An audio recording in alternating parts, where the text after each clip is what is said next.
a quiet veteran Navy SEAL, moved into a mountain town with only his German Shepherd beside him. People laughed when he built strange wooden walls around his cabin before winter arrived. But his dog kept staring into the northern forest, like he sensed something coming.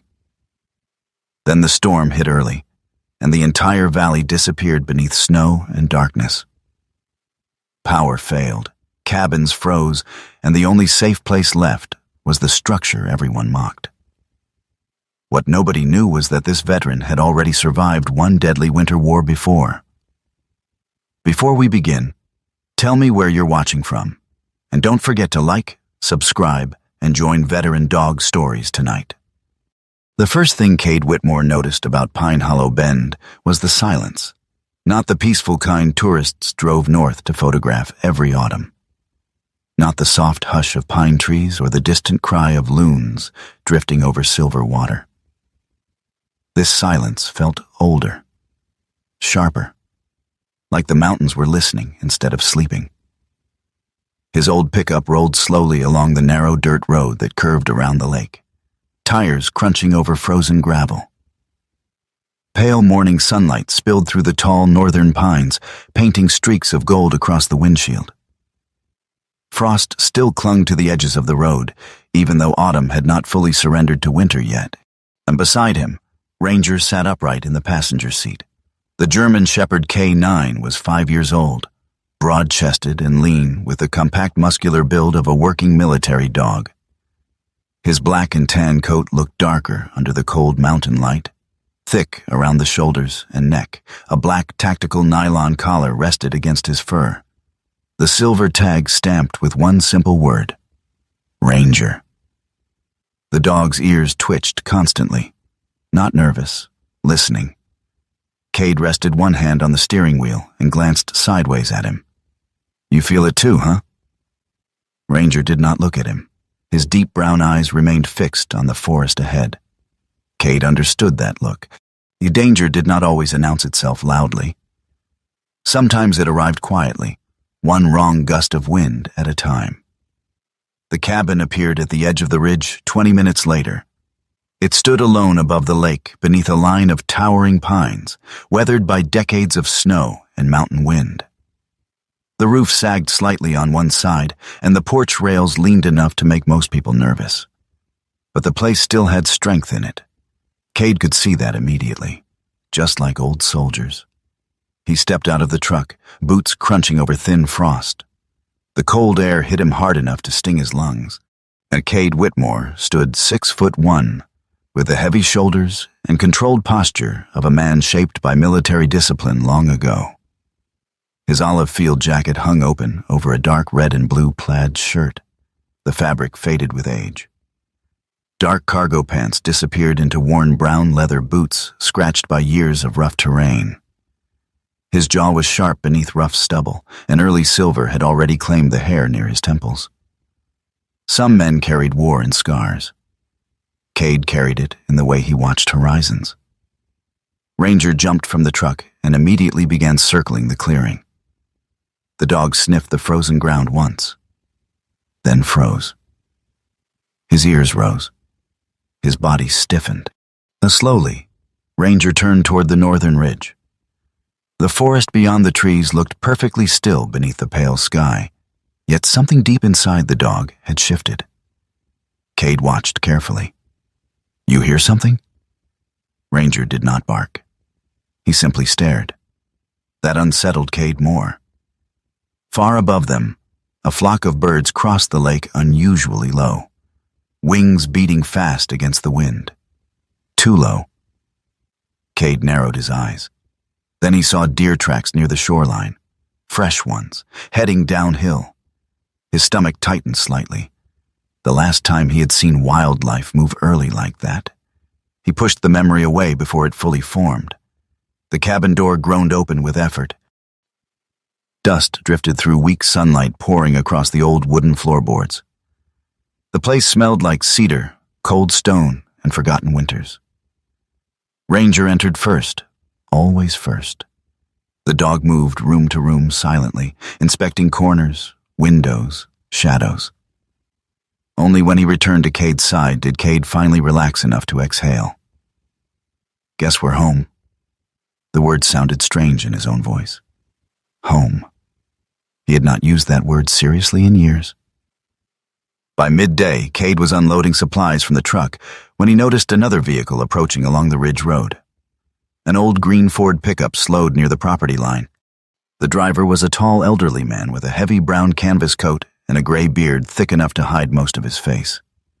Deep wrinkles cut across his weathered skin like dried riverbeds. Walter Boone looked like the mountains themselves had carved him from old wood and cold wind. Walter leaned one arm out the window. "You the Whitmore boy?" Cade nodded once. Walter studied him for a moment longer than most people would. Then his eyes drifted toward Ranger. "That dog's military." "Yeah." Walter nodded slowly, as though that explained something important. Ranger stepped closer to Cade's leg, posture calm but alert. Walter noticed. "So," the old man said quietly, "you planning to stay through winter?" Cade looked toward the frozen shimmer spreading slowly across the edge of the lake. "That's the plan." Walter's expression changed slightly. Not fear, recognition. He climbed out of the truck slowly, boots pressing into frost. Up close, he smelled faintly of wood smoke and pine sap. "The mountain gets quiet before heavy storms," Walter murmured. "Most folks don't notice anymore." Cade looked at him carefully. "You do?" Walter gave a dry chuckle. "Survived the white winter of '83. Lost half the livestock up here. Nearly lost my brother, too." Ranger suddenly turned toward the northern trees again. A low growl rumbled deep in his chest. Walter stopped speaking. The old hunter followed the dog's gaze toward the forest line, where the wind had suddenly died completely. No branches moving. No birds. Nothing. Walter's face darkened slightly. Then he said the words that stayed with Cade the rest of the day. "Mountains don't stay this still unless they're waiting." Before Cade could answer, Walter climbed back into his truck and drove away slowly, tires crunching over frozen gravel until the sound disappeared into the trees. For several seconds, neither Cade nor Ranger moved. Then Ranger finally relaxed, only slightly. By late afternoon, Pine Hollow Bend had already started talking about the new man on the ridge. Cade noticed the stares when he drove into town for fuel and groceries. People glanced at the old military truck, the scarred man behind the wheel, the German shepherd sitting upright like a soldier. At the general store, conversation softened when he walked inside. A teenage cashier with freckles and nervous eyes nearly dropped a carton of milk when Ranger entered beside him. "He friendly?" she asked carefully. "Friendlier than me." The joke came out dry enough that even Cade almost smiled. Almost. Outside the store, a woman stood arranging mailbags near the post office entrance. Mara Ellison looked to be in her early 30s. Slim and tall with auburn hair tied loosely beneath a knitted gray cap.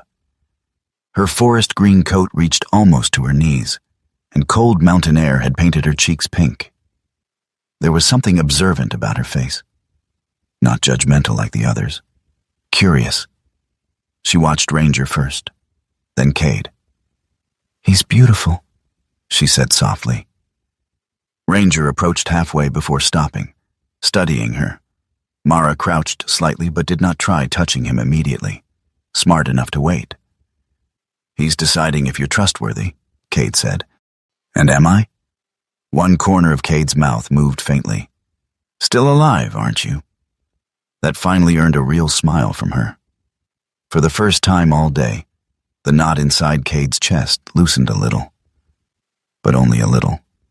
Because even standing in town beneath warm sunlight, he could still feel the cold moving through the valley like something alive. That evening, just before sunset, Ranger suddenly bolted upright on the cabin porch. Not barking. Frozen. The dog stared across the lake toward the northern ridge. Cade followed his gaze. At first he saw nothing except pine trees darkening beneath the falling light. Then, movement. A line of birds exploded upward from the forest all at once. Hundreds of them. Not migrating, fleeing. Ranger released a low sound deep in his throat, and for one brief moment, Cade felt the exact same cold he had felt years ago on a mountain halfway across the world. Minutes before men started dying in the snow. Night came quickly after that. The temperature dropped hard enough to freeze the edge of the porch railing white. Inside the cabin, Cade lit a lantern and unpacked the final crate from the truck. The old black notebook rested inside. He stared at it for several seconds before opening it carefully. Page after page filled the worn leather-bound journal. Structural sketches, snow load calculations, ventilation designs, emergency heating layouts, whiteout rescue paths, elevated dry wood systems. Every drawing carried tiny handwritten notes in the margins. Some lines were so deeply pressed into the paper they nearly tore through, and Ranger lay near the front window watching outside while Cade flipped slowly through the pages. Then he reached the sketch he hated most. A collapsed shelter frame. Snow pressing through broken beams. Small black X marks beside names. Eli, Turner, Mills. Cade's jaw tightened. For a moment he could hear the wind from that night again, hear men coughing in frozen darkness. Hear someone saying, "Wood's too wet. It won't light." Ranger stood immediately. The dog crossed the room silently and pressed against Cade's knee, grounding him, pulling him back. Cade placed one rough hand against the dog's neck and breathed slowly until the shaking in his fingers stopped. Outside, wind whispered through the pines. But Ranger still would not leave the window. He remained there staring toward the north ridge long after the lantern burned low. Long after the lake disappeared beneath darkness. Long after the rest of the valley fell asleep. Before finally extinguishing the lantern, Cade looked once toward Ranger and quietly whispered, "Last time I wasn't ready." The dog's ears twitched. Cade looked toward the frozen darkness outside the cabin windows. This time will be different. And somewhere far beyond the trees, hidden deep in the silent northern mountains, Winter listened. The sound of hammering carried across Pine Hollow Bend before sunrise. Sharp, steady, unforgiving. Cade Whitmore worked the same way he breathed. Controlled, measured, wasting nothing. Frost coated the ground around the cabin while pale mountain light slowly filtered through the pines. The northern ridge behind the property stood dark beneath a low ceiling of gray clouds, though the forecast had promised clear skies for another week. Ranger sat near the edge of the clearing, watching the trees. Not resting. Watching. The German shepherd's muscular frame looked tense beneath his thick black and tan coat. And every few minutes, one ear twitched toward the mountain, while his eyes tracked movements invisible to Cade. Cade drove another steel anchor into frozen dirt. The structure around the cabin had already begun taking shape. Long support beams connected elevated wood racks beneath angled roofing panels, designed to force heavy snow downward instead of allowing buildup. Narrow airflow gaps sat beneath each section to keep moisture from trapping inside the wood stacks. Thick rope lines stretched between support posts so someone could navigate the property during complete whiteout conditions without getting lost 10 feet from the door. To most people, it probably looked insane. To Cade, it looked unfinished. He stepped back, studying the frame carefully while cold air curled through the trees. His rough hands flexed unconsciously around the hammer handle, old scar tissue tightening across his knuckles. Still not enough support on the north side. Not if the wind hit hard. He grabbed another beam. Ranger suddenly stood. The dog's gaze locked toward the ridge again. Cade followed the direction automatically, but saw only pine trees swaying beneath weak morning light. "You hear something?" Ranger did not move. Then slowly, reluctantly, he sat back down. Cade hated that. The dog trusted his instincts more than any human ever could, and when Ranger hesitated, it usually meant something beyond ordinary danger. By late morning, the first spectators arrived. Two teenage boys on bicycles stopped near the property line, staring openly at the expanding structure. One wore a thick red hunting jacket 3 sizes too big for him, while the other had shaggy blonde hair sticking from beneath a baseball cap despite the cold. "What even is that thing?" the blonde kid whispered. The other laughed. "Looks like some survival bunker." Ranger lifted his head immediately. The boys froze. Not because the dog growled, because he didn't. The complete silence from a military K-9 was somehow worse. Cade continued working without looking at them. "Oh, morning." The teenagers exchanged awkward glances before one finally asked, "You really think winter's gonna be that bad?"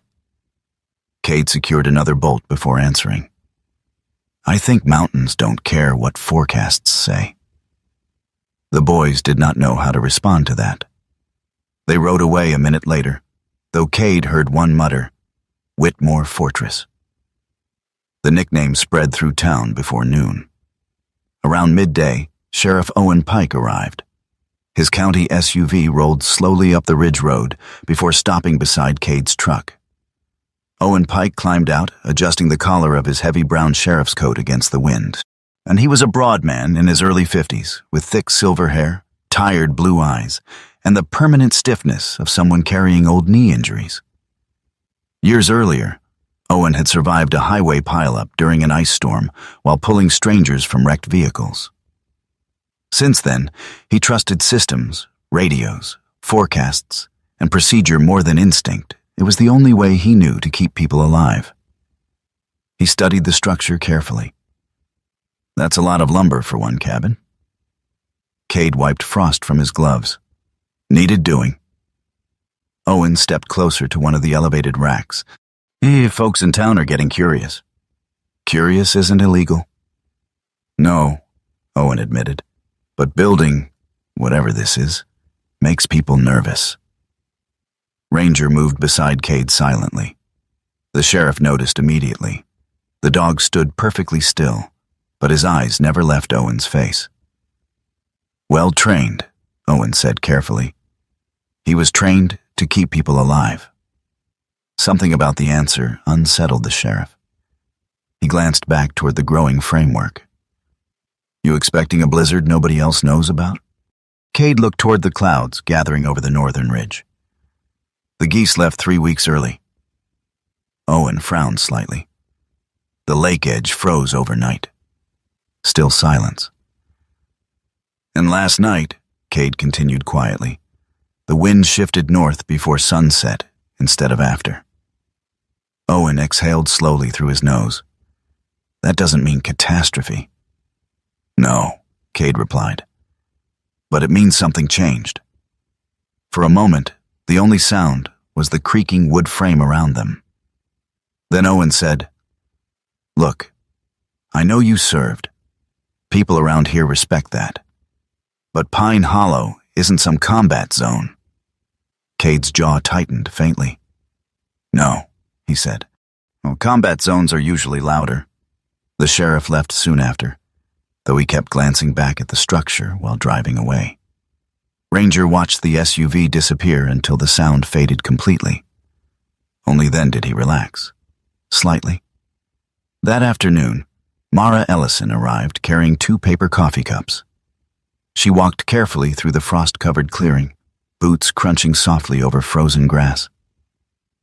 Her auburn hair escaped beneath a dark wool cap in loose curls stirred by the wind. Up close, Cade noticed faint freckles across her pale cheeks and tiredness beneath her green eyes, the kind that came from years of taking care of other people before herself. "You've officially become the town mystery," she said, offering him a cup. Cade accepted it cautiously. "That bad already?" "One old woman at the grocery store thinks you're building an underground shelter." He almost smiled. "Another guy thinks you're preparing for the apocalypse."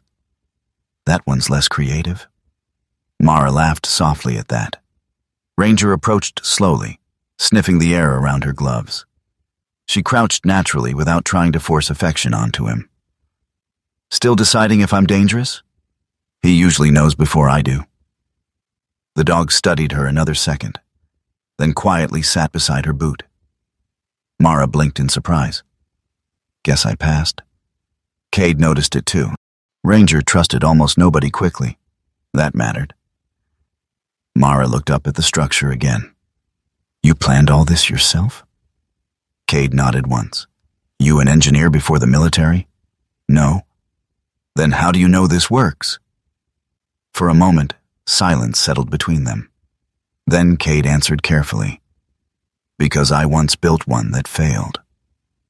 The warmth vanished from his expression so quickly, Mara immediately regretted asking. But before she could apologize, Ranger suddenly sprang upright, every muscle locked. The dog stared toward the trees near the frozen lakeshore. Cade turned instantly. The woods looked empty, yet Ranger began moving slowly toward them, step by step, silent, focused. Mara whispered, What's wrong? Cade didn't answer. Ranger reached the tree line and stopped beside a patch of disturbed snow beneath the pines. Then the dog lowered his head, sniffed once, twice, and slowly backed away. Cade approached carefully. Buried beneath thin frost lay the body of a young deer. Dead. No wounds, no blood. Its body was stiff with cold. Mara's face paled. That's impossible. Cade crouched beside it grimly. The deer had frozen overnight, in autumn. That night, long after Mara left, Cade woke suddenly to the sound of Ranger growling low beside the bed. Not barking, warning. The cabin was dark except for weak moonlight spilling through the windows. Ranger stood completely rigid facing the north wall. Then, a single heavy thud echoed somewhere deep in the mountains. Not thunder, not a gunshot. Something larger, something collapsing.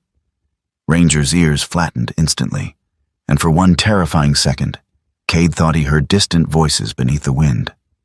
Sleep never returned after that.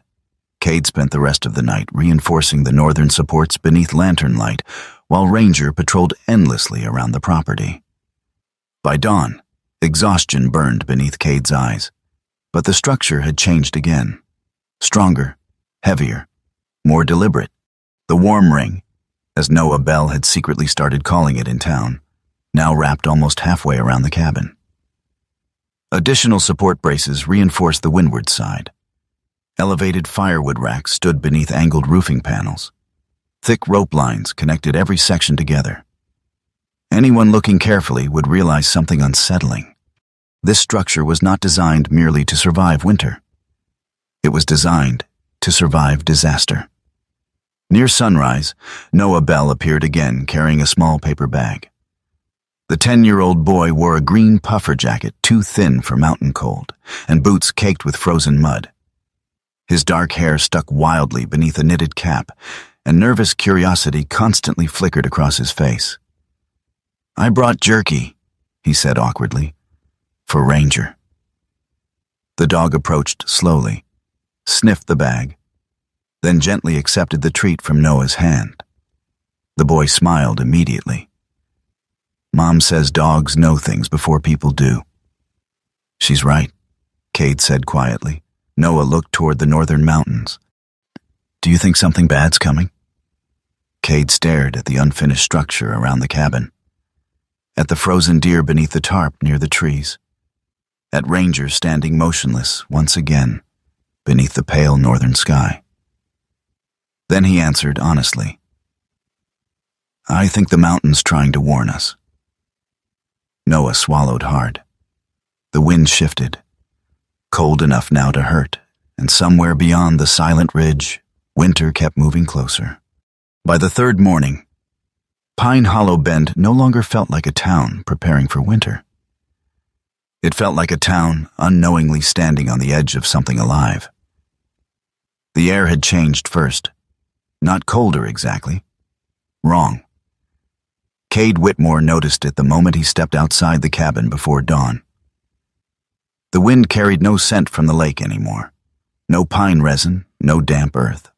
Only dry cold rolling down from the northern ridge in thin, invisible streams that slipped beneath clothing and settled deep in the bones. Ranger was already awake. The German shepherd stood near the unfinished northern side of the warm ring, staring toward the mountains with the stillness of a hunting wolf. Frost clung lightly to the black fur along his shoulders, while pale breath drifted from his muzzle in slow clouds. Cade watched him carefully. "You haven't relaxed in 3 days."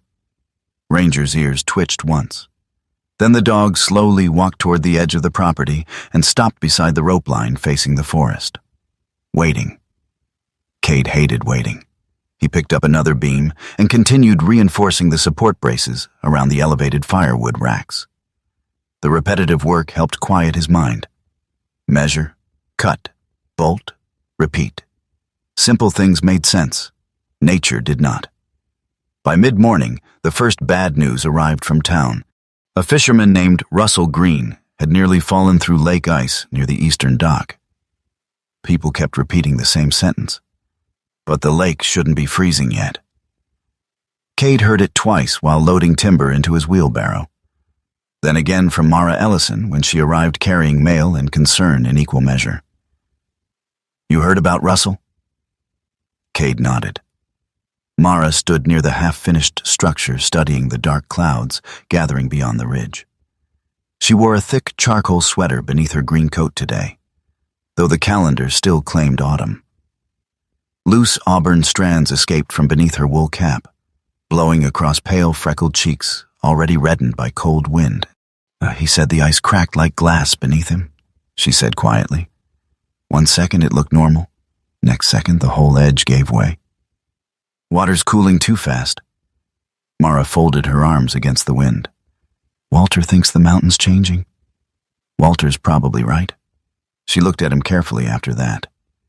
"You really believe something bad's coming?" It wasn't a question. Cade adjusted another support beam before answering. "I think people ignore danger when it arrives quietly." Mara's eyes drifted toward Ranger. The dog remained fixed on the forest, still watching. "He hasn't stopped doing that since I got here," she whispered. "No." "Why?" Cade stared toward the ridge himself.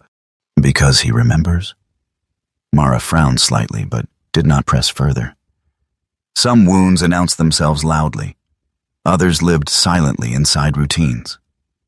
By afternoon, strange stories spread through Pine Hollow Bend, faster than weather reports. 3 hunting dogs refused to enter the northern woods during a deer tracking trip. A barn roof collapsed beneath a layer of ice even though snowfall hadn't started. Power flickered twice near the southern road despite clear electrical lines. At Miller's Diner, people laughed nervously while talking about it. Too loudly. Like people trying to convince themselves fear was ridiculous. Cade sat alone in the far booth drinking black coffee, while Ranger rested beneath the table beside his boots. The diner smelled like bacon grease, wood smoke, and old coffee. Warm compared to the sharp cold outside, but tension still moved quietly through the room. Earl Maddox stood near the counter telling anyone who would listen that Cade's fortress was probably causing bad luck. Guy moves here 2 weeks ago, and suddenly the whole mountain acts cursed. A few people chuckled. Others didn't. Walter Boone sat near the window wrapped in his heavy brown coat, weathered hands around a steaming mug. The old hunter's gray beard looked rougher today, and dark circles beneath his eyes suggested he had not slept much. Finally, Walter spoke without turning around. "The mountain don't care enough about us to curse anybody." Silence spread briefly through the diner. Earl scoffed. "Then what's your explanation?"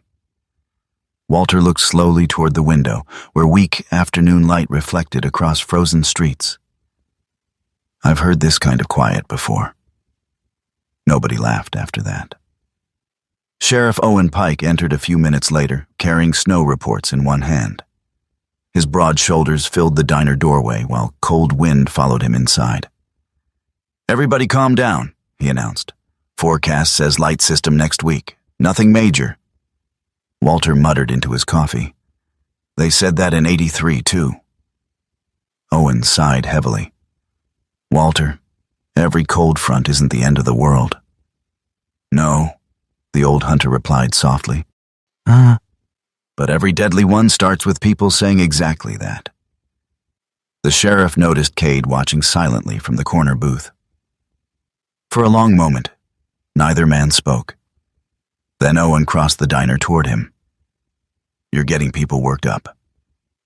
Cade leaned back slightly. By building wood racks? By acting like disaster's guaranteed. Cade's expression remained calm, but something colder moved behind his eyes now. You know what kills people fastest in storms? Owen folded his arms. Fear. No, Cade said quietly. Normalcy. The sheriff frowned. Cade continued. People freeze because they keep believing tomorrow will behave like yesterday. The diner had gone completely silent again. Even Earl stopped talking. Under the table, Ranger suddenly lifted his head. Every muscle in the dog's body tightened. Cade noticed instantly. So did Walter. Ranger slowly stood, then turned toward the diner windows. Outside, snowflakes had begun falling. Tiny, sparse, but impossible. It was still October. That evening, Noah Bell knocked softly on Cade's cabin door just before dark. The 10-year-old boy stood bundled in an oversized blue winter coat, cheeks red from cold. In his mitten-covered hands, he held a folded piece of paper. I made something, he said nervously. Cade unfolded it beneath lantern light.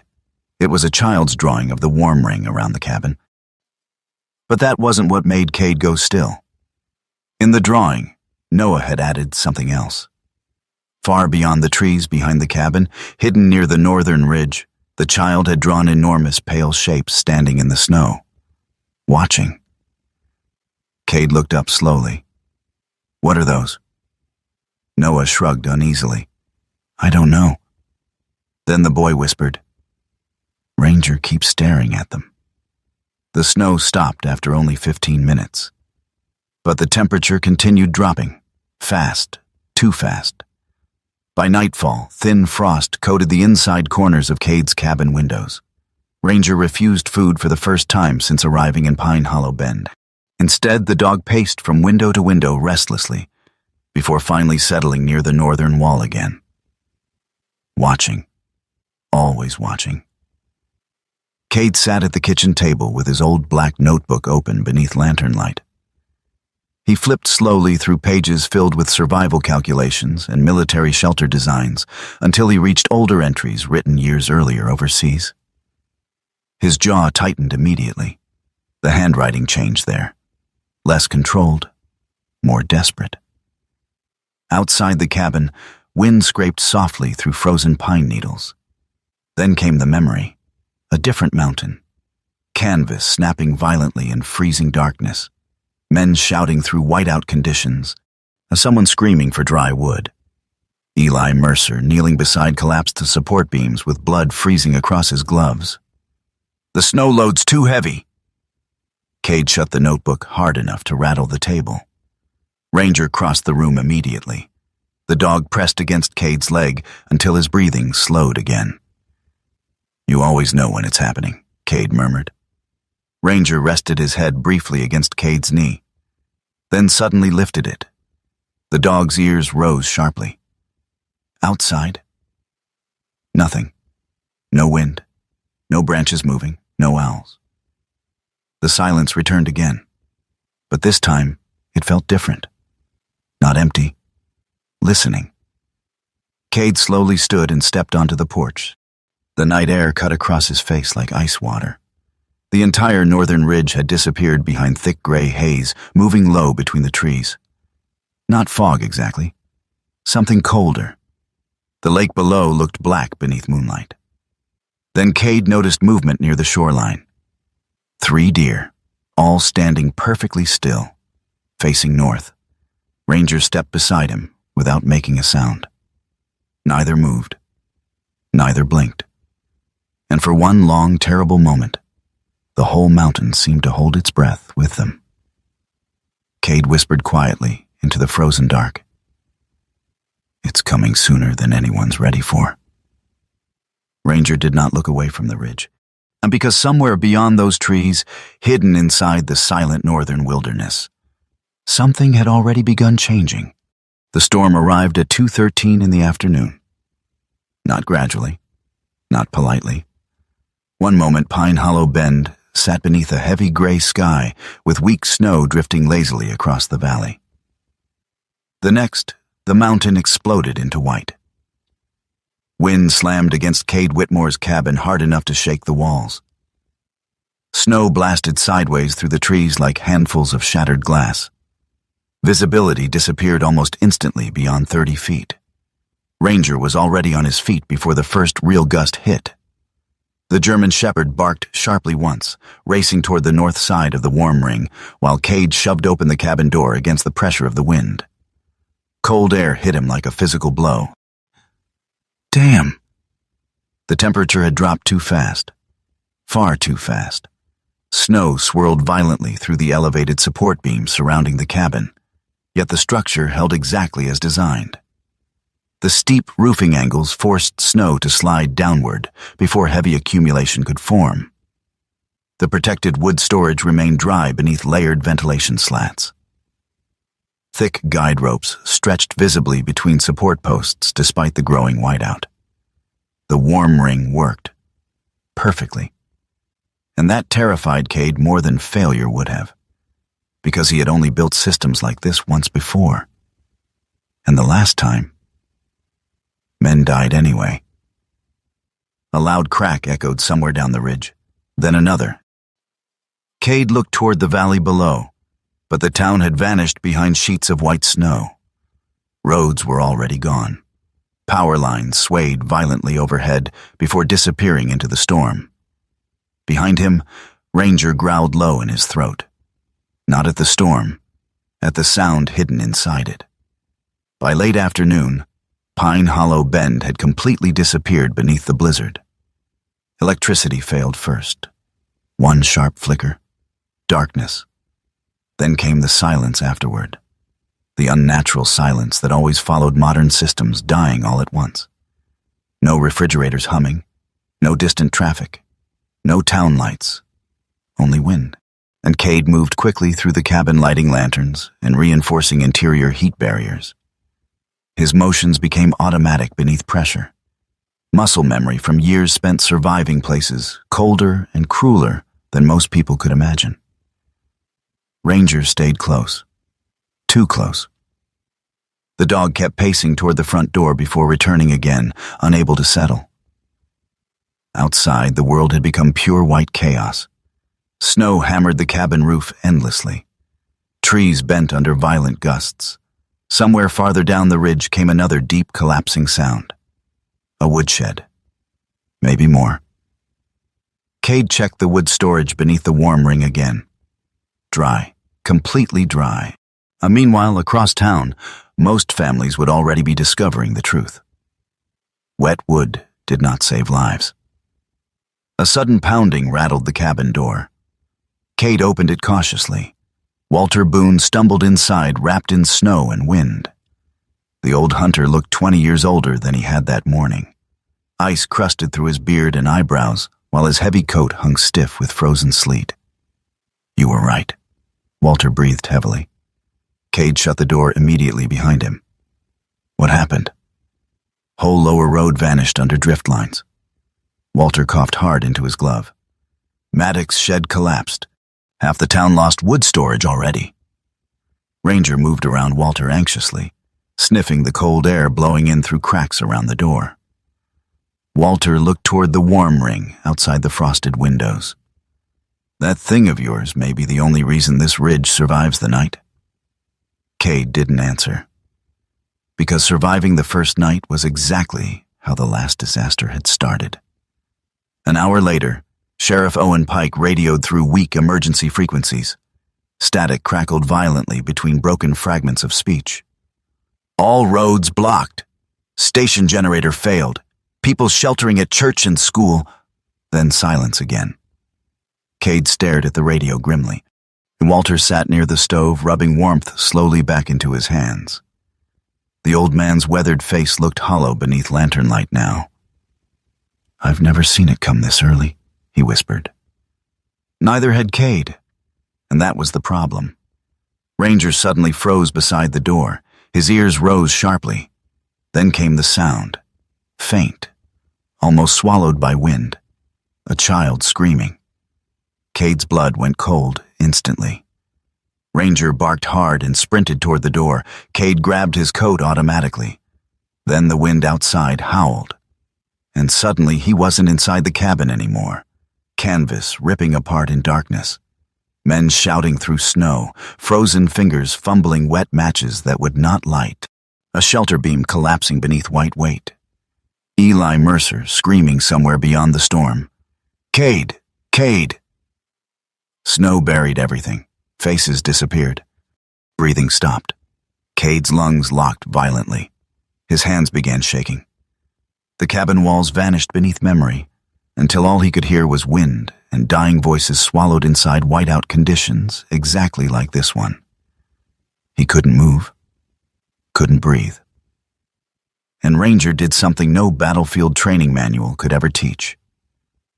The dog didn't run toward the screaming child. He came back. Ranger leapt against Cade's chest, barking directly into his face. Hard, sharp, furious. Then he grabbed the front of Cade's field jacket with his teeth and pulled, again and again, dragging him backward into the present. Back into the cabin. Back into now. Cade gasped violently as air finally returned to his lungs.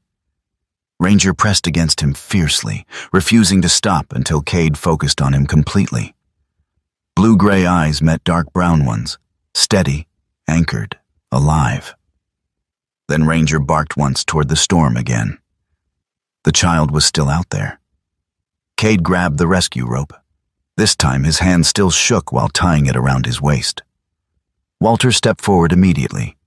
"You can't go alone." "Yes, I can. You collapse out there, and nobody finds either of you." The old hunter was right. Cade hated that. Walter secured the secondary line around the warm ring support beam, while Ranger circled impatiently near the door. "Who's missing?" Cade asked. Walter swallowed hard. "Ellie Maddox." Cade closed his eyes briefly. Earl Maddox's daughter, 10 years old. Small for her age, with thick brown curls and oversized winter jackets handed down from cousins. Cade remembered seeing her once outside the general store trying unsuccessfully to pet Ranger while pretending not to be afraid of him. "She went looking for dry wood," Walter whispered. Guilt hit Cade instantly, because of course she had. Most of the town's wood was already ruined.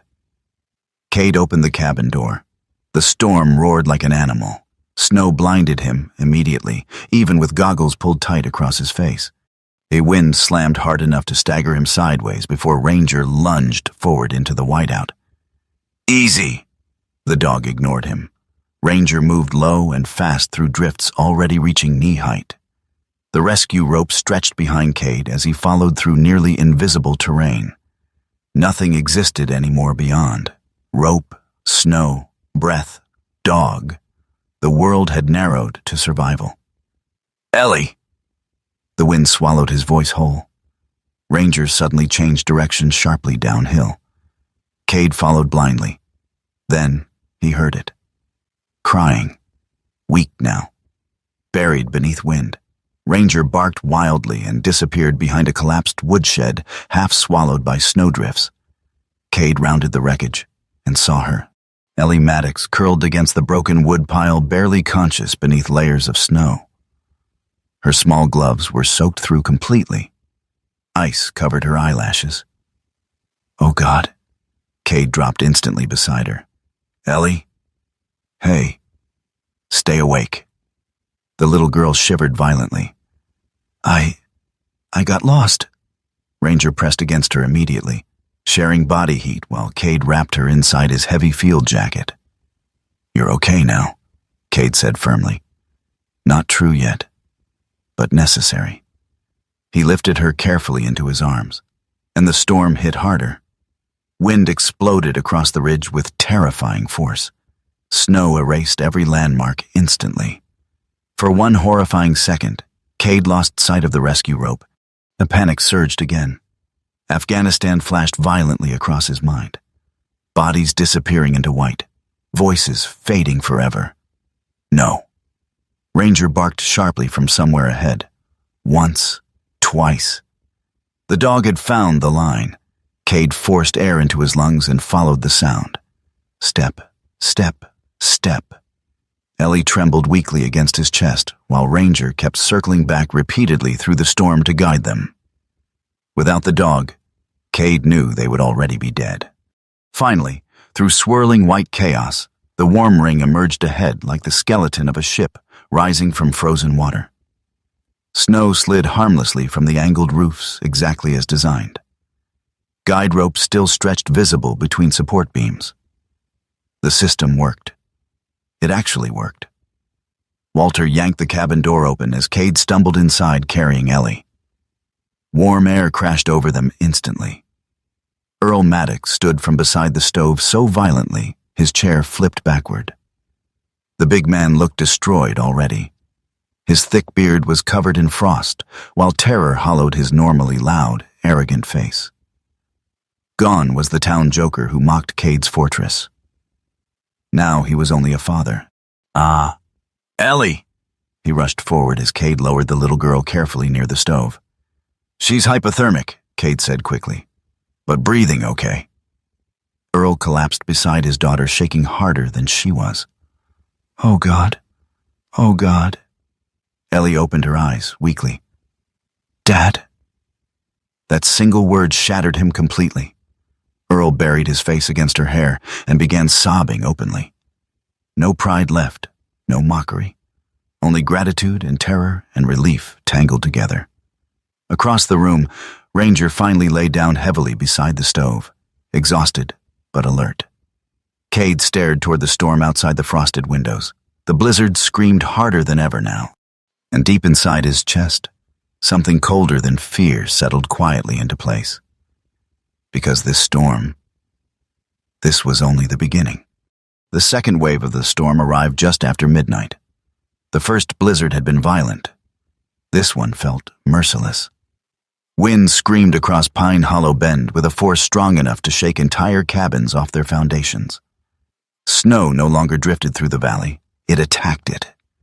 Thick white sheets swallowed roads, fences, rooftops, and landmarks until the entire mountain became one endless, frozen void. Inside Cade Whitmore's cabin, lantern light flickered weakly against wooden walls while exhausted survivors huddled beneath blankets around the stove. Ellie Maddox slept near the fire, wrapped tightly inside Earl's heavy coat. A Walter Boone sat nearby, sharpening an old hunting knife absent-mindedly. Not because he needed it, but because old men survived fear by keeping their hands busy. Outside, another crash echoed through the storm. Somewhere in town, another roof had collapsed. Cade stood near the window, staring into white nothingness.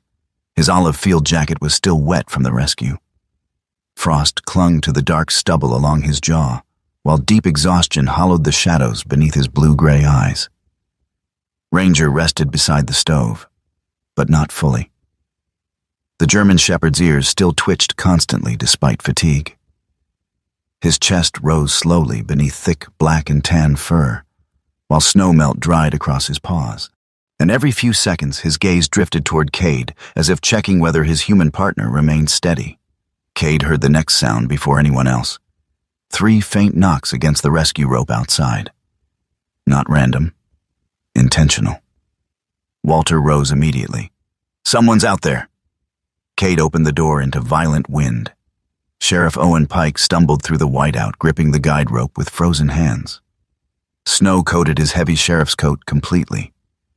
Behind him came 2 more figures, dragging a wooden sled loaded with blankets and supplies. Owen looked broken now, not physically, emotionally. The certainty he once carried had disappeared somewhere beneath the storm. "We've got people freezing across town," he said hoarsely. "Generators failed at the church, roofs collapsing faster than we can clear them." Cade stepped aside immediately. "Bring them in." One of the men helping Owen was Jacob Mercer, a tall volunteer firefighter in his late 30s with broad shoulders and thick black curls flattened beneath ice-covered knitwear. His face carried the permanent redness of someone accustomed to smoke, winter air, and sleepless emergencies. Jacob had spent years helping Pine Hollow bend through forest fires and flood seasons. But tonight, genuine fear sat behind his brown eyes. "The roads are gone," Jacob said quietly while helping secure the sled inside the warm ring. "We can barely move 10 feet without losing direction." Cade looked toward the support ropes stretched between the beams. "That's why the lines stay anchored." Owen stared at the warm ring around the cabin again. For the first time, there was no skepticism left in his face, only realization. "You built all this expecting something like this to happen?" Cade didn't answer immediately, because the truth sounded too heavy spoken aloud. Finally, he said quietly, "I built it because once before, nobody listened." Silence settled heavily around the room. Then Ranger stood, and the dog limped slightly from exhaustion, but moved straight toward the door again. Alert, listening. Cade's stomach tightened. "What is it?" Ranger barked once sharply. Then again. Far beyond the storm, another cry echoed faintly through the wind. "Human." Cade grabbed his coat instantly. Walter cursed softly. "You can't keep doing this all night." "Yes, I can. You'll collapse." "Maybe." Ranger barked harder. The choice was already made. The rescue missions blurred together after that. Hours lost meaning beneath whiteout conditions. Cade and Ranger moved through Pine Hollow Bend like ghosts tied to guide ropes and instinct, and the warm ring became the center of everything. Rescue staging point, dry wood storage, emergency shelter, navigation anchor. Without it, nobody would have survived the night. They found Nora Green first. The elderly widow had become trapped beneath part of her collapsed porch roof after trying to clear snow herself. Cade discovered her because Ranger suddenly dove toward a drift pile near the house and began clawing furiously through snow. Nora was 74, thin as winter branches, with silver hair braided tightly beneath a wool cap. She had lived alone since her husband died from lung disease 15 years earlier. People described her as stubborn because loneliness often disguises itself that way. When Cade lifted the collapsed timber enough for her to crawl free, she grabbed his arm tightly with trembling fingers. "I thought this mountain finally came to take me," she whispered. Ranger pressed against her gently while Cade wrapped her in blankets. "Not tonight," he said. Later, they rescued the Bell brothers. Arthur and Simon Bell were identical twins nearing 80 years old who still lived together in the same cabin they were born in. Years earlier, both men had worked logging camps across northern forests, but age and bad knees had slowly trapped them inside smaller and smaller lives. When Cade reached them, hypothermia had already begun setting in, and their stove had died hours earlier. Wet wood refused to burn. Arthur's lips had turned blue. Simon kept trying unsuccessfully to light frozen matches with shaking hands. Cade forced warm broth between their teeth, while Ranger curled beside them, providing heat until transport arrived. Outside, the storm worsened. Trees snapped constantly now. Cabins groaned beneath snow load. And still, the wind kept rising. Near dawn, Cade and Ranger reached a small cabin near the northern ridge after hearing weak cries through the storm. A massive pine tree had crashed directly through the roof. Inside, a young family huddled beneath an overturned table while snow poured through broken rafters above them. And Cade crawled forward carefully. Then Ranger suddenly exploded into motion. The dog lunged violently toward the back corner of the room. A second later, the entire ceiling collapsed where Cade had been about to step. Wood and ice crashed downward in a deafening roar. For one frozen heartbeat, Cade stared at the wreckage in shock. Ranger stood between him and the collapse, chest heaving, eyes locked onto him with terrifying intensity, as if the dog had known before the mountain moved. They got the family out moments later, but the storm demanded payment eventually, It happened just before sunrise. A little boy named Caleb Turner became trapped beneath a collapsing awning outside the old feed store. The child couldn't have been older than 8, bundled inside an oversized red winter coat while screaming for his mother through the wind. Cade sprinted toward him immediately, too slow. The awning snapped. Ranger saw it first. The German Shepherd launched forward with explosive force and slammed directly into the boy's chest, knocking Caleb clear into the snow just as the wooden structure collapsed. Crack! The sound hit Cade harder than the storm. Ranger cried out sharply. One of the support beams smashed directly into his hind leg before bouncing sideways into the drift. No! Cade dropped beside him instantly. Ranger tried standing, collapsed immediately. The dog's breathing came fast now, pain visible even through his discipline. Snow gathered rapidly across his dark fur, while Caleb sobbed nearby completely unharmed. Cade barely noticed. His hands shook violently while checking Ranger's leg. Not broken completely, but bad. Too bad. For several seconds, the storm disappeared entirely, because suddenly Cade wasn't seeing Ranger. He was seeing Eli Mercer buried beneath snow years ago overseas, seeing another partner collapse while he failed to stop it. The same helplessness crashed into him all at once. Butcher, Jacob Mercer reached them moments later with the rescue sled. Cade, we need to move. Cade couldn't answer. He lifted Ranger carefully into his arms instead. The dog whimpered softly but still tried licking Cade's glove as though comforting him. That nearly broke him completely. Back inside the warm ring cabin, the storm hammered endlessly against reinforced beams, while Cade sat beside Ranger near the stove. Everyone else moved quietly around them. Nobody interrupted. Sheriff Owen secured windows. Walter boiled water. Mara Ellison wrapped medical splints carefully around Ranger's injured leg with hands gentler than Cade expected. Her green eyes glistened with worry, while Ranger endured the pain without aggression. He's unbelievably calm, she whispered. He trusts us, Cade answered quietly, but his voice sounded hollow, and for the first time since arriving in Pine Hollow Bend, Cade wanted to stop. Not because he feared death, because he feared loss. He sat there staring at Ranger for a long time, while wind screamed outside the cabin walls. Finally, Cade whispered, I can't lose you too. Ranger lifted his head slowly. Pain trembled through his body. Yet the dog still tried standing, failed once, then again, then finally rose halfway, despite the injured leg shaking beneath him. Not because he was healed, because Cade needed him standing. The sight hit Cade harder than anything else that night. Ranger still intended to keep fighting, even injured, even exhausted, even afraid. Cade closed his eyes briefly, then nodded once. Okay, partner, he whispered. Outside, the storm roared louder than ever. Inside, something inside Cade Whitmore steadied again. And when he finally stood beside Ranger once more, the longest night on Ashfall Ridge was far from over. Morning never truly arrived. The storm swallowed it.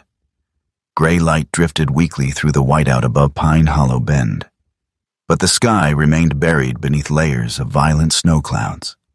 Wind hammered the mountain without pause now, turning every exposed surface into frozen stone. Inside Cade Whitmore's cabin, exhaustion hung heavier than smoke. People slept wherever they could, against walls, beneath tables, wrapped in blankets near the stove, shoulder to shoulder inside the warm ring shelter corridors. Children whimpered in uneasy dreams, while old floorboards creaked beneath shifting weight and endless wind. Cade had not slept at all. He sat beside Ranger near the fire, carefully tightening the splint around the German Shepherd's injured hind leg. The dog remained unnaturally calm despite the pain. His deep brown eyes followed Cade constantly now, as though worried more about the man than himself. You should rest, Mara Ellison whispered softly. She crouched beside them, holding steaming water wrapped in cloth. Dark circles shadowed her pale, freckled face, and loose auburn strands clung to damp skin near her temples. Even exhausted, she still moved with quiet steadiness, helping survivors, checking temperatures, calming frightened children. Cade shook his head. Later. That's what you said yesterday. Yesterday wasn't enough. Before Mara could answer, frantic pounding exploded against the outer support wall. Everyone in the cabin jolted awake. Walter Boone reached for his rifle automatically, while Sheriff Owen Pike shoved open the reinforced side hatch against screaming wind. A young man stumbled inside, half frozen. Tyler Reed. 22 years old, skinny beneath oversized winter layers, dark hair plastered across his forehead with melting snow. Tyler worked maintenance at Pine Hollow's small community station, though most people still saw him as the reckless mechanic kid who rebuilt snowmobiles for fun behind his uncle's garage. And right now he looked terrified. "The station lost heat completely," he gasped. "Generator died an hour ago." The cabin fell silent. Tyler's lips trembled violently as he continued. "There are kids there. Elderly people too. They're freezing." Cade stood instantly. "How many? Maybe 30? Walter swore quietly beneath his breath. Owen closed his eyes briefly, shame flickering across his exhausted face. "I should have evacuated them sooner." "No time for that now," Cade replied sharply. The storm shook the warm ring walls hard enough to rattle hanging lanterns. Outside, whiteout conditions had become nearly impossible. Visibility barely stretched beyond the guide ropes now, yet Cade's mind already moved ahead automatically. Supplies, routes, heat, transport, survival. He turned toward the room. "We moved dry wood first, then blankets, then emergency heaters." Tyler stared around the warm ring structure with dawning realization. "This whole thing," he whispered. "You built it for this?" Cade met his eyes. "I built it because winter doesn't forgive mistakes." Within 20 minutes, the cabin transformed into a command center. People who had mocked Cade days earlier now waited for instructions without hesitation. The warm ring became the spine holding Pine Hollow Bend together. Walter Boone coordinated sled loading beside the protected dry wood racks, and despite his age, the old hunter moved through the snow with stubborn mountain strength, barking orders while hauling timber bundles onto rescue sleds. Jacob Mercer organized repair crews for collapsing roofs. Mara handled warming stations and medical checks inside the cabin corridors. And Sheriff Owen Pike finally stopped pretending the system had everything under control.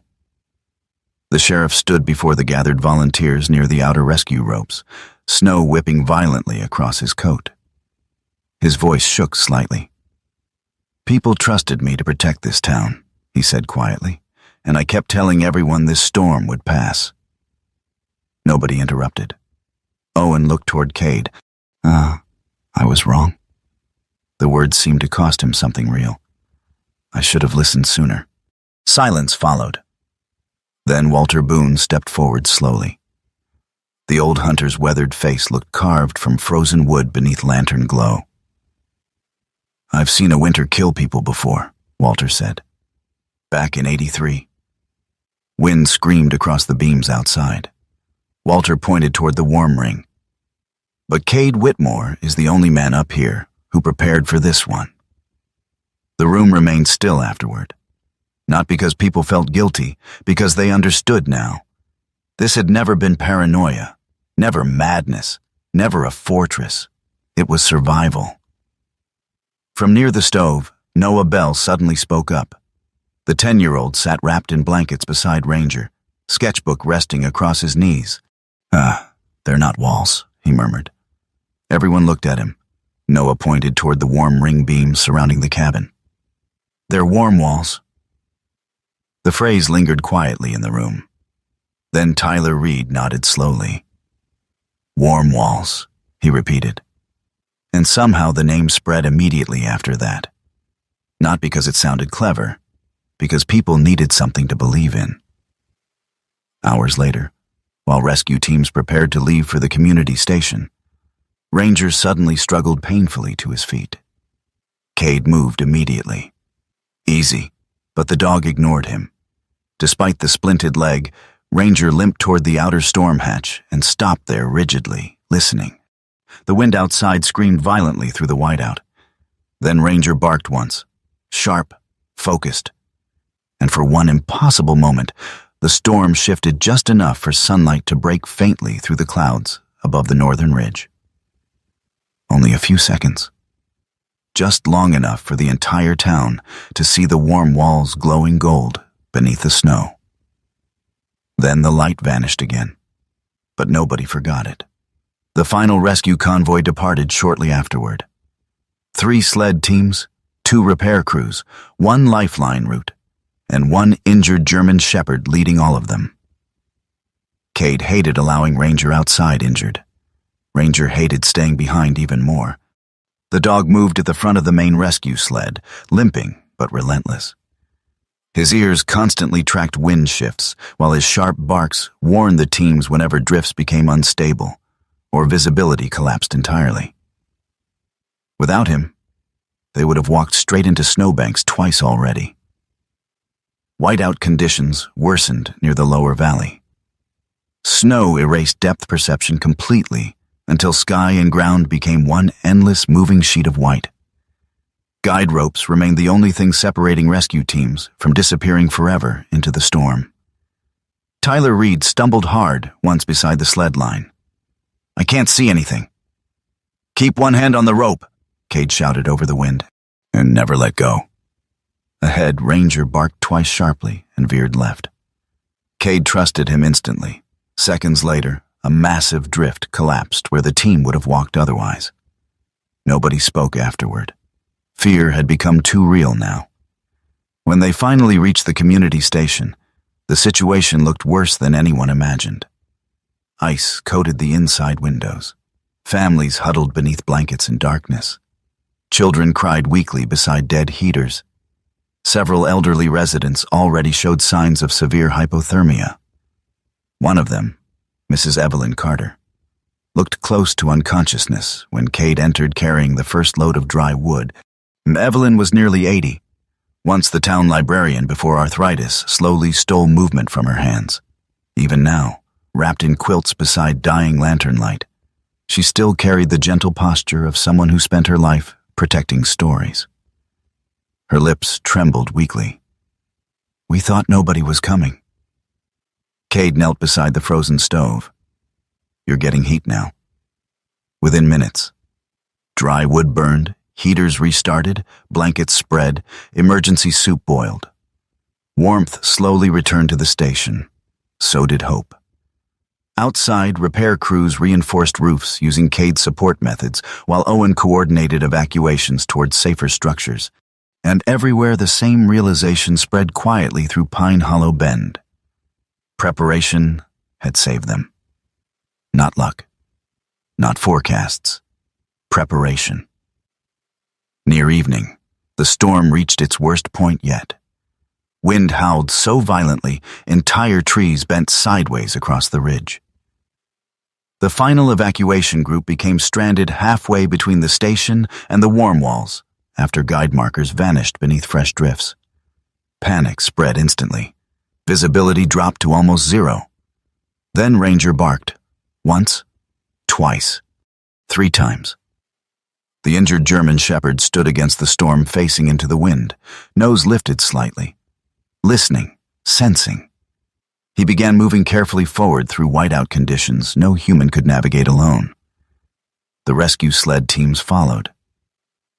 Cade stayed directly behind him, gripping the rope line tightly. Every few feet, Ranger stopped briefly, adjusting direction based on changing wind currents before continuing again. The entire town moved through frozen blindness, following one wounded dog. And somehow, it worked.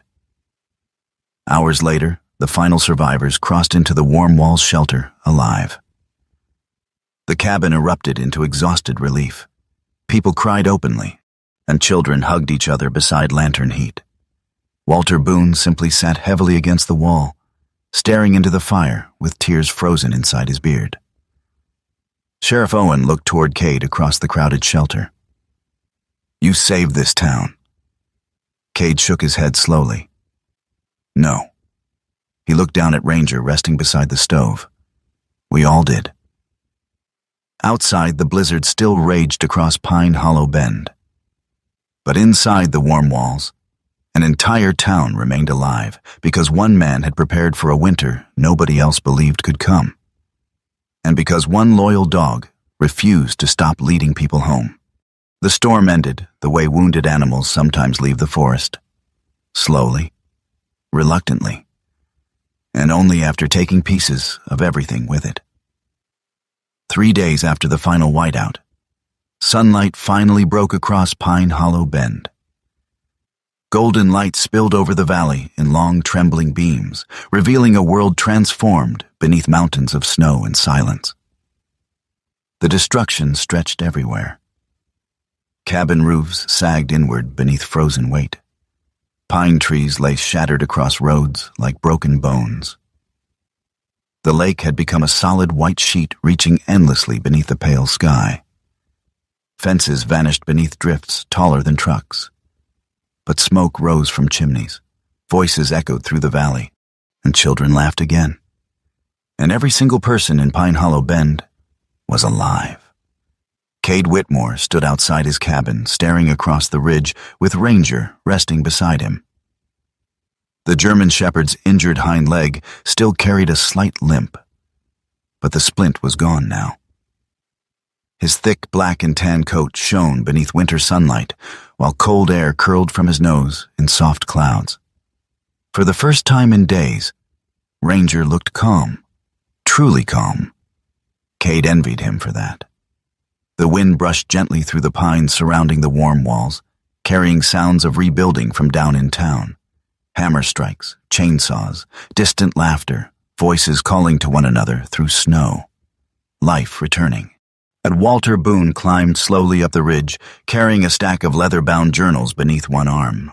The old hunter looked smaller after the storm somehow, like the mountain had shaved years directly from his body. But his pale eyes remained sharp beneath heavy gray brows. "You standing there brooding again?" Walter asked dryly. Cade huffed a faint laugh. "Maybe." Walter handed him the journals. The covers looked ancient, cracked by cold and time. "What are these?" "My father's weather logs, and his father's before him." Cade opened the first notebook carefully, and inside were handwritten records stretching back nearly 80 years. Snowfall depths, avalanche paths, temperature collapses, storms that killed livestock and trapped families for weeks. Walter stared across the valley quietly. "Every generation up here thought winter changed," he murmured. "Truth is, people just forget how dangerous it always was." Cade ran his thumb slowly across one of the pages. Then Walter added softly, "Until somebody reminds them." Neither man spoke after that. They didn't need to. Below them, Pine Hollow Bend was already rebuilding itself differently than before. Because now the town remembered. Over the following weeks, the warm walls spread across the valley, and not out of fear, out of understanding. Earl Maddox arrived at Cade's cabin every morning before sunrise, carrying lumber over one broad shoulder. The once loud-mouthed dock worker had changed after the storm. Some humility had settled into him now, quieting the arrogance he used to wear like armor. One morning he knelt beside the damaged wooden dock near Cade's cabin, tightening support bolts against fresh timber beams. "You know," Earl muttered while working, "I spent 2 weeks calling you crazy." Cade sanded one of the warm wall braces nearby. "You weren't the only one." Still, Earl glanced toward Ranger lying in sunlight nearby. "That dog brought my little girl home." Emotion thickened his rough voice unexpectedly. "So I figure fixing your dock for free still leaves me owing both of you." Cade looked at him for a long moment before finally nodding once. That was enough. Men like them understood silence better than speeches. Farther down the valley, Sheriff Owen Pike personally oversaw construction of Pine Hollow Bend's first permanent public winter shelter. The sheriff no longer carried himself with stiff authority alone. The storm had humbled him in ways no election or badge ever could. Now he listened more than he spoke. The shelter stood beside the community station, reinforced with angled snow-shedding roofs, emergency dry wood storage, buried heat pipes, whiteout guide ropes, insulated sleeping corridors, all based on Cade's designs. People stopped calling them strange structures now. Everyone simply called them warm walls. One afternoon near the end of winter, Cade found Ranger sitting alone beside the northern ridge overlooking the valley. The dog wasn't moving, wasn't watching wildlife, wasn't listening for danger. He simply stared toward the distant mountain pass where the storm first appeared weeks ago. Cade walked beside him slowly. "You still hear it sometimes, too?" Ranger glanced up briefly, then lowered his head against Cade's boot. At that exact moment, wind moved softly through the pine trees surrounding the ridge. And for the briefest second, Cade could have sworn he heard Eli Mercer laughing somewhere far behind him in the forest. Not painful, not haunting, peaceful, like an old promise finally set down. Spring arrived late but stubbornly. Snow slowly retreated from the valley floor while dark earth emerged beneath dripping pines. Streams reopened beneath melting ice.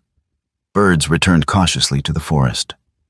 And Pine Hollow Bend celebrated survival, the only way small mountain towns knew how.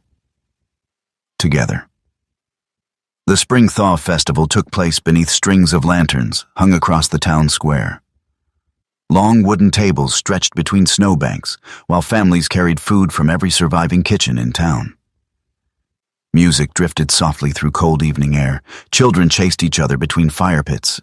And for the first time since arriving in Pine Hollow Bend, Cade didn't stand apart from it all. He stood inside it. Mara Ellison handed him a steaming cup near one of the bonfires. "You know," she said softly, "people smile when they say your name now." Cade glanced around awkwardly. That still feels strange. Mara smiled faintly. Mara was beautiful in the quiet way mountain towns often shaped people. Auburn hair loose around her shoulders, pale freckled skin touched by spring light, calm green eyes that noticed more than they judged. "You saved them," she said.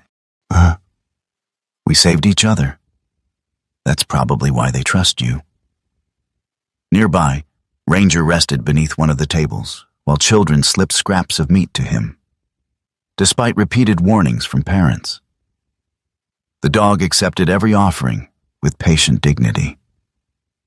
Noah Bell approached quietly through the crowd, carrying something large wrapped beneath his coat.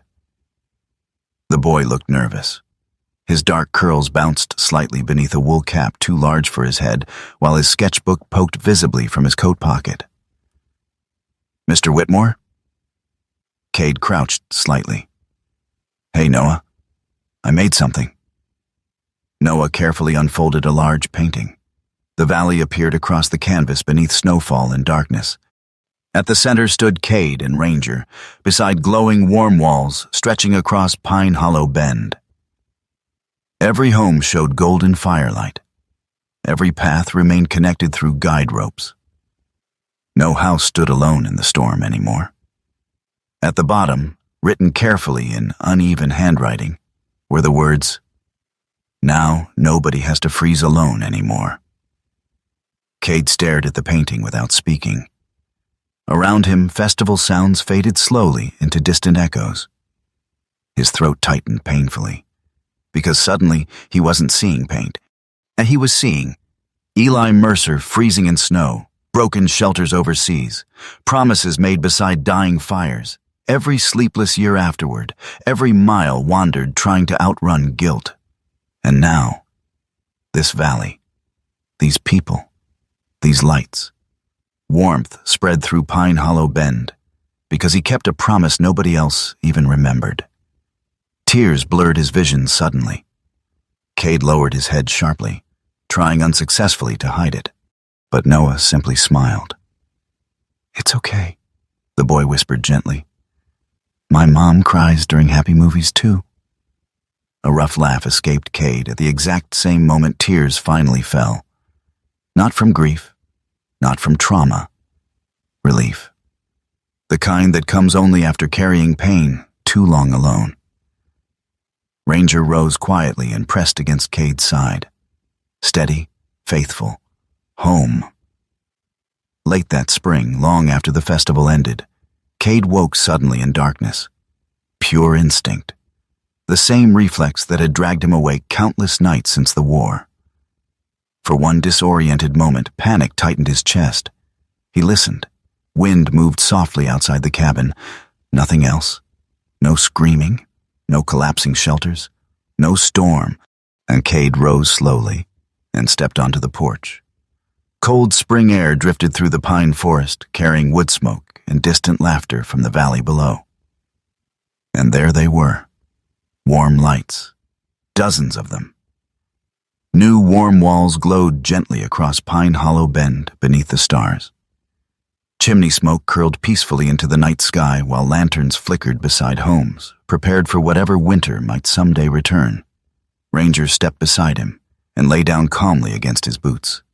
No alarms, no fear, just peace. Cade looked across the valley for a long time, and then finally, after years spent surviving instead of living, he understood something simple and beautiful. He was no longer standing watch over winter alone. And for the first time since leaving the war behind, Cade Whitmore felt home settle quietly into his heart like the final snowfall of a long season finally ending. Sometimes, miracles do not arrive as flashes of light or voices from the sky. Sometimes they arrive quietly, in the form of a loyal dog that refuses to leave your side, a stranger who chooses to help instead of walk away, or a broken man who keeps one promise long enough to save an entire town. Cade Whitmore believed he was only building walls against winter. But perhaps God had been building something else inside him all along. A way back to hope, back to people, back to life itself. And maybe that is how God often works in our lives too. Not always by removing the storm, but by placing the right souls beside us while we walk through it. And there are people today carrying silent winters inside their hearts. Grief, loneliness, fear, memories they cannot escape. Sometimes all it takes to save a life is warmth, a phone call, a kind word, a hand reaching back before someone disappears into the cold. So if this story touched your heart, share it with someone who may need hope tonight. Leave a comment and tell us where you are watching from, because every light matters in this world more than we realize. And if you believe stories about loyalty, healing, faith, and second chances still matter, subscribe to Veteran Dog Stories and walk this journey with us. And may God bless your home with the warmth, protect the people you love, calm every storm you are fighting in silence, and remind you that no winter lasts forever.